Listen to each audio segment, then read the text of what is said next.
저는 올해 67세입니다. 3년 전까지만 해도 저는 평범한 회사원이었습니다. 38년간 한 회사에서 성실하게 일하며 가족을 부양해왔죠. 퇴직 당시 받은 퇴직금과 그동안 모아둔 적금을 합쳐서 약 1억 5천만 원. 많은 돈은 아니지만 아내와 함께 조용히 노후를 보내기엔 충분하다고 생각했습니다. 하지만 지금 저는 여러분께 고백합니다. 60대의 마지막 도전이라며 시작한 일이 제 인생 최악의 선택이었다는 것을요. 오늘은 제 이야기를 들려드리려 합니다. 혹시 저와 같은 생각을 하고 계신 분들이 계시다면 제발 이 이야기를 끝까지 들어보시기 바랍니다. 2021년 2월 정년 퇴직을 맞은 첫날 아침이었습니다. 38년간 매일 새벽 6시에 일어나 출근 준비를 하던 제가 갑자기 할 일이 없어진 거죠. 아내는 여전히 파트타임으로 일하고 있었고 집에는 저 혼자 덩그러니 남겨졌습니다. 처음 한 달은 좋았습니다. 아, 이제 진짜 자유로워졌구나 싶어서 평소 하지 못했던 독서도 하고 TV도 실컷 보고 낮잠도 실컷 잤죠. 하지만 그것도 잠깐이었습니다. 2달, 3달이 지나니까 무료함이 밀려왔습니다. 아내가 출근하고 나면 집 안은 고요했습니다. 시계 초침 소리만 똑똑 들릴 뿐이었죠. 점심도 혼자 먹고 저녁에 아내가 돌아와서야 비로소 대화다운 대화를 할 수 있었습니다. 그런 날들이 반복되니까 점점 우울해지기 시작했어요. 이게 내 인생의 마지막인가? 이런 생각이 자꾸 들었습니다. 아직 몸도 건강하고 머리도 멀쩡한데 이렇게 아무것도 안 하고 살아야 하나 싶었죠. 그때 저는 결정했습니다. 뭔가 새로운 일을 해보자고. 60대의 마지막 도전을 해보자고 말입니다. 아내와 상의한 끝에 우리는 치킨집 창업을 결정했습니다. 요즘 젊은 사람들이 치킨을 정말 많이 먹잖아요. 배달앱도 발달하고 코로나 때문에 집에서 시켜 먹는 사람들이 늘어났다고 하니까 괜찮은 사업인 것 같았어요. 프랜차이즈 설명회에도 여러 번 다녀봤습니다. 본사 직원들은 정말 친절했어요. 요즘 치킨 시장이 정말 좋습니다. 특히 저희 브랜드는 매출이 꾸준히 증가하고 있어요. 이런 말들을 계속 들으니까 마음이 동했습니다.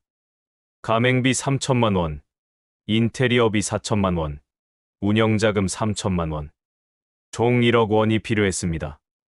우리가 가진 돈의 대부분이었지만 마지막 도전이라는 생각으로 과감하게 투자하기로 했습니다. 아내는 걱정스럽다며 정말 괜찮을까? 라고 몇 번 물어봤지만 저는 자신만만했어요. 38년 직장 생활한 사람이 치킨집 하나 못 운영하겠어. 이렇게 말했죠. 지금 생각하면 정말 어리석었습니다. 2021년 7월 드디어 우리 치킨집이 문을 열었습니다. 상호명은 행복한 치킨이었어요. 정말 행복할 줄 알았거든요. 개업 첫날에는 꽃다발도 많이 받고 동네 분들도 많이 와서 축하해 주셨습니다. 첫 달 매출이 1200만 원이 나왔어요. 본사에서 예상해준 매출과 비슷했습니다. 이거 괜찮은데 싶었죠. 아내와 저는 정말 열심히 일했습니다. 매일 오후 3시에 가게에 나가서 밤 12시까지 일했어요. 치킨 튀기는 법도 배우고 배달앱 사용법도 익히고 포장지 접는 것까지 하나하나 배워나갔습니다. 67세의 나이에 새로운 것을 배운다는 게 힘들긴 했지만 그래도 보람이 있었어요. 아, 나도 아직 할 수 있구나 싶었거든요. 두 번째 달에는 매출이 1,400만 원까지 올랐습니다. 주변에서도 사장님, 장사 잘 되시네요 라고 인사해 주시고 단골 손님들도 생기기 시작했어요. 그때는 정말 꿈만 같았습니다. 60대의 새로운 인생을 시작한 것 같았거든요. 하지만 3개월이 지나면서 서서히 현실이 보이기 시작했습니다. 매출은 1,200만 원에서 1,400만 원 사이를 오락가락했는데 정작 손에 남는 돈은 생각보다 너무 적었어요. 먼저 재료비가 만만치 않았습니다. 닭고기 값이 계속 올랐거든요.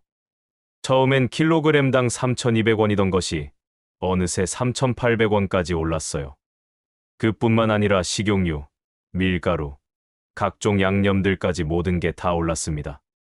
임대료만 해도 월 180만 원이었고, 전기세, 가스비, 인건비까지 합치면 고정비만 월 400만 원이 넘어갔습니다. 1,300만 원 매출에서 재료비 40%를 빼고 고정비 400만 원을 빼고 나니까 실제로 저희 손에 남는 건 300만 원 정도였어요. 그런데 이 300만 원으로 저희 부부가 생활하고 치킨집 운영도 해야 했습니다. 가게에서 하루 9시간씩 일하는 대가치고는 너무 적다고 느꼈어요. 편의점 알바를 해도 이것보다는 많이 받을 것 같았거든요.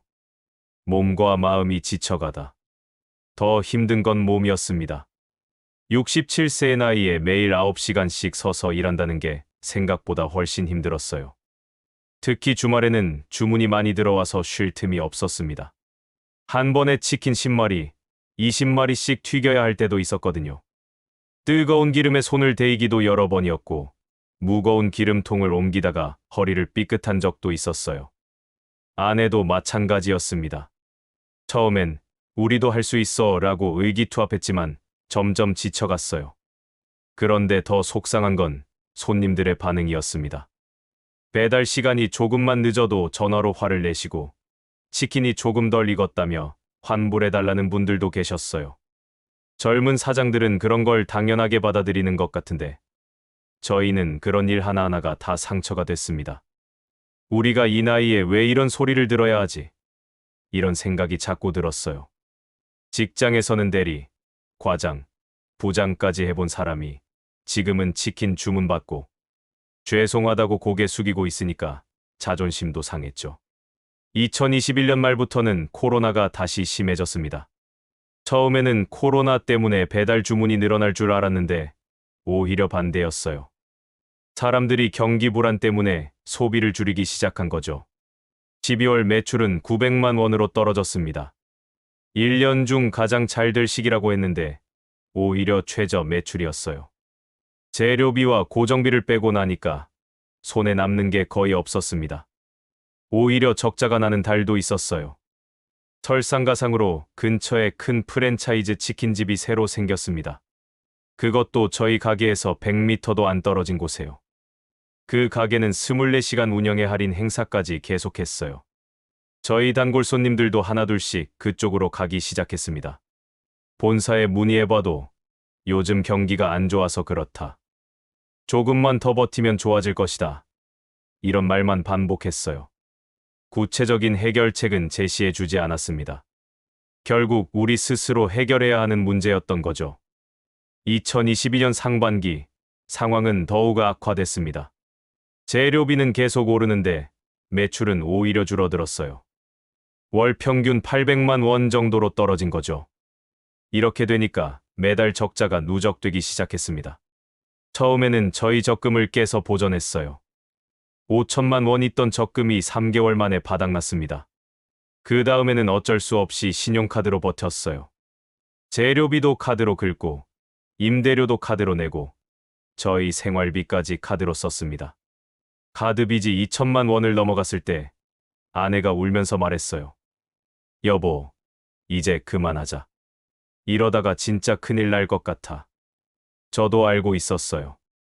하지만 지금 가게를 닫으면 지금까지 투자한 1억 원이 모두 날아가는 거잖아요. 조금만 더 버텨보자. 경기가 좋아지면 매출도 회복될 거야. 저는 이렇게 말했지만 사실 저도 확신이 없었어요.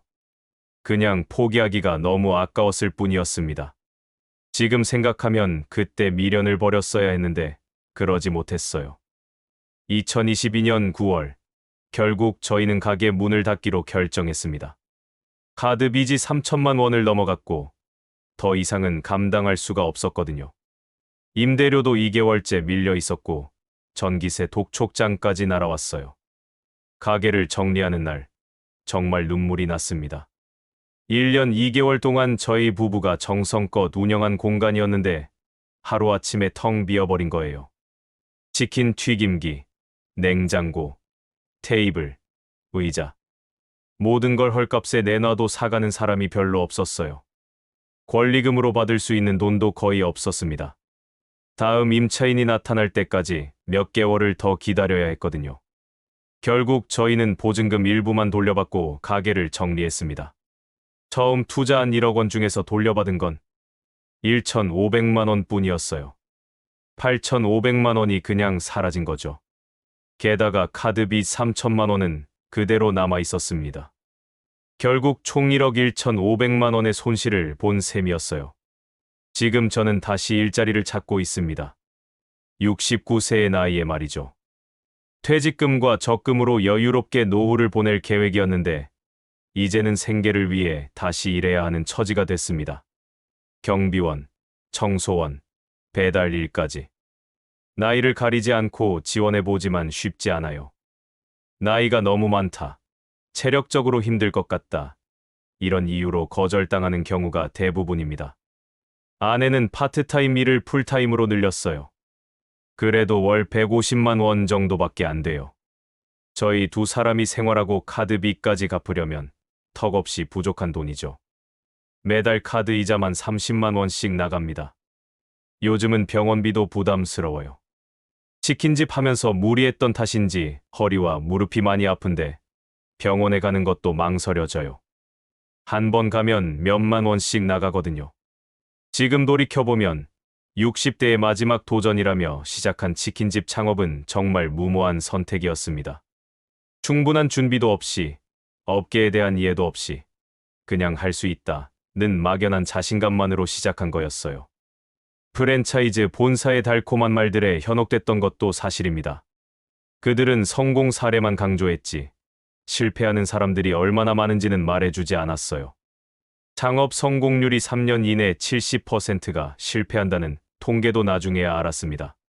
가장 후회되는 건 아내의 반대를 무시한 것입니다. 아내는 처음부터 우리 나이에 무슨 장사냐라며 반대했어요. 하지만 저는 남자가 한번 결정한 일은 끝까지 해봐야 한다며 고집을 부렸죠. 지금 생각하면 아내 말이 맞았어요. 그리고 가장 큰 실수는 미련을 버리지 못한 것이었습니다. 적자가 누적되기 시작했을 때 미련 없이 정리했어야 했는데 조금만 더 하면서 손실을 키웠어요. 결국 작은 손실이 큰 손실로 변한 거죠. 이 이야기를 듣고 계신 분들께 꼭 말씀드리고 싶은 것이 있습니다.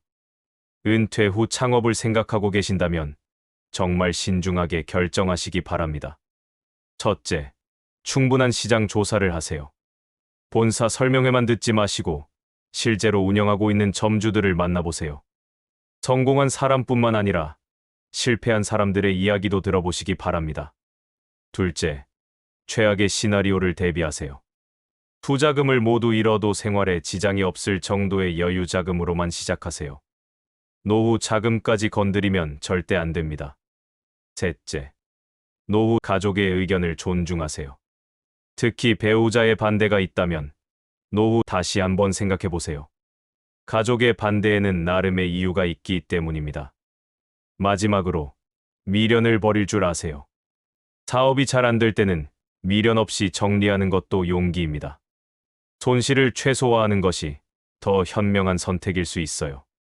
저는 이제 69세입니다. 다시 시작하기에는 너무 늦은 나이가 되었어요. 하지만 다시 여러분은 제 실수를 반복하지 마시기 바랍니다. 안전하고 평온한 노후가 가장 소중한 것입니다. 60대의 마지막 도전이라는 미명하에 모든 것을 잃지 마세요. 저의 이야기가 여러분께 작은 교훈이 되었으면 좋겠습니다. 감사합니다.